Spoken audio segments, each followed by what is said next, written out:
श्री शिवाय नमस्तुभ्यम। गुरुजी की नई कथा श्री पातालेश्वर शिव महापुराण कथा जो कि जमशेदपुर झारखंड से आज शुरू हो चुकी है। यह कथा 5 दिवसीय है जो 5 फरवरी से लेकर 9 फरवरी तक चलेगी। आज कथा का पहला दिन पूर्ण हो चुका है। कथा में गुरुजी ने 2 बिल्कुल नए उपाय बताए हैं जो कि हम सबके लिए बहुत ही उपयोगी हैं और हमारे जीवन से दुख कष्ट परेशानियों को दूर करेंगे। तो वीडियो शुरू करने से पहले आप सभी से एक निवेदन, यदि आप चैनल पर नए हैं तो कृपया चैनल को सब्सक्राइब कर लें। आज की कथा में सबसे पहले गुरुजी ने बताया कि शास्त्र कहते हैं कि पाताल लोक में सूर्य भगवान की रोशनी नहीं पहुंचती है, तो फिर पाताल लोक इतना चमक क्यों रहा होता है। तो शिव महापुराण की कथा कहती है कि पाताल लोक में रहने वाले नागों के सिर पर जो मणि रहती है उसका प्रकाश इतना तेज होता है कि पूरा पाताल लोक चमक रहा होता है।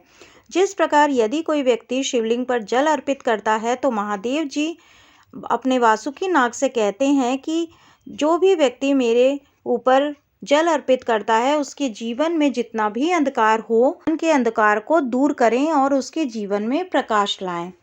आज की कथा में गुरुजी ने एक बहुत ही महत्वपूर्ण बात बताई जो कि बहुत से लोग कहते हैं कि हमारे घर में जो शिवलिंग है उस पर वासुकी नाग लगाना, सर्प लगाना क्या ज़रूरी है क्या। तो इस पर गुरुजी ने कहा कि हमारे घर में जो शिवलिंग है उसमें साक्षात शंकर भगवान विराजमान होते हैं। तो शंकर भगवान के गले में यदि सर्प है तो इसका मतलब कि हमारे घर के शिवलिंग में भी सर्प विद्यमान है।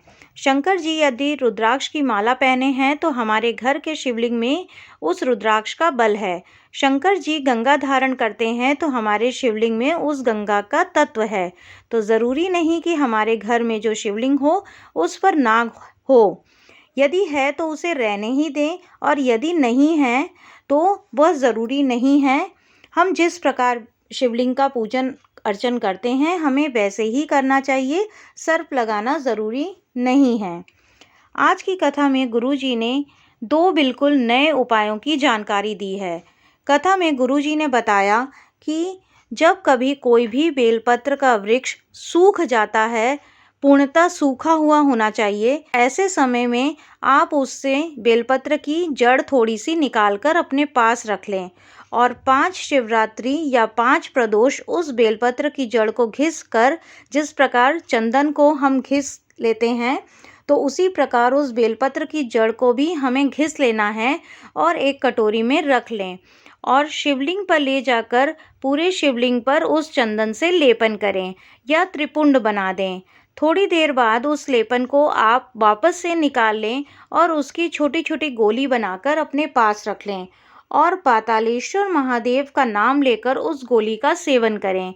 यह उपाय उन लोगों को करना है जिनको डॉक्टर ने घुटने बदलने को बोल दिया है या कमर में गैप बता दिया है या ऐसे व्यक्ति जिनको चलने में परेशानी होती है या डॉक्टर ने नीचे ज़मीन पर बैठने से मना कर दिया हो, तो ऐसे लोग यह उपाय को अवश्य करें।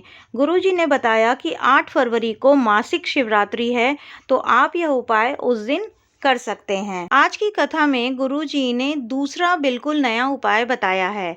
उन्होंने बताया कि जिन व्यक्ति को रात्रि में या सुबह में ऐसा लगता है कि स्वप्न में सांप दिखाई दे रहे हैं या कोई मरा हुआ व्यक्ति दिखाई दे रहा है या सफ़ेद कपड़े में कोई व्यक्ति दिखाई दे रहा है अथवा कोई डरावनी सी वस्तु नज़र आ रही है, तो शिव महापुराण की कथा कहती है कि ऐसे व्यक्ति को यह उपाय अवश्य करना चाहिए। जीवन में कभी भी सांप या कोई भी डरावनी वस्तु दिखाई नहीं देगी। इस उपाय में आपको शिवलिंग के 5 स्थान नियुक्त कर लेने चाहिए और आपको इस उपाय में चंदन, चावल का दाना जो पूर्ण हो, कहीं से टूटा फूटा ना हो, और एक बेलपत्र यंत्र आपको लेना है। वह चंदन और जो आप अक्षत लेंगे वह चंदन में लिपटा हुआ हो, यानी कि आप चंदन को थोड़ा सा गीला कर लें और उसमें चावल लपेट लें और शिवलिंग के 5 स्थान नियुक्त कर लें। सबसे पहले आपको एक बेलपत्र माता अशोक सुंदरी वाले स्थान पर चढ़ा देना है और पहले एक स्थान पर चंदन लगा लें, चंदन की एक बिंदी लगा लें और फिर चंदन में लिपटा हुआ चावल उसी के ऊपर लगा दें। फिर इसी प्रकार दूसरे स्थान पर चंदन का टीका लगाएं और उसी के ऊपर चंदन वाला चावल लगाएं। फिर तीसरे स्थान पर, चौथे स्थान पर और पांचवें स्थान पर भी आपको इसी प्रकार चंदन का पहले टीका लगाना है और फिर उस पर चंदन वाला चावल लगा देना है।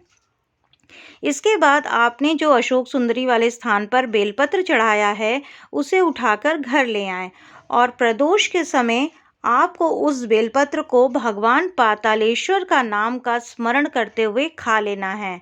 अब 5 स्थान शिवलिंग पर आपको कौन कौन से नियुक्त करने हैं? तो पहला स्थान आप गणेश जी, दूसरा स्थान षडानंद कार्तिकेय जी, तीसरा स्थान माता अशोक सुंदरी, चौथा स्थान पार्वती जी का हस्तकमल और पांचवा स्थान स्वयं शिवलिंग पर आप नियुक्त कर सकते हैं। गुरु जी कहते हैं कि जो भी यह उपाय जिंदगी में एक बार भी कर लेता है तो उसे कभी भी जिंदगी में सर्प दिखाई नहीं देते हैं अथवा कभी भी सर्प का भय भी नहीं होता है। तो आज की कथा का ये दोनों बहुत ही विशेष तथा नए उपाय हैं। आशा करती हूँ आपको मेरे द्वारा बताए गए उपाय अच्छे से समझ में आए होंगे। यदि कोई आपकी इंक्वायरी है, कोई क्वेश्चन है तो आप कमेंट के ज़रिए पूछ सकते हैं। श्री शिवाय नमस्तुभ्यम। हर हर महादेव।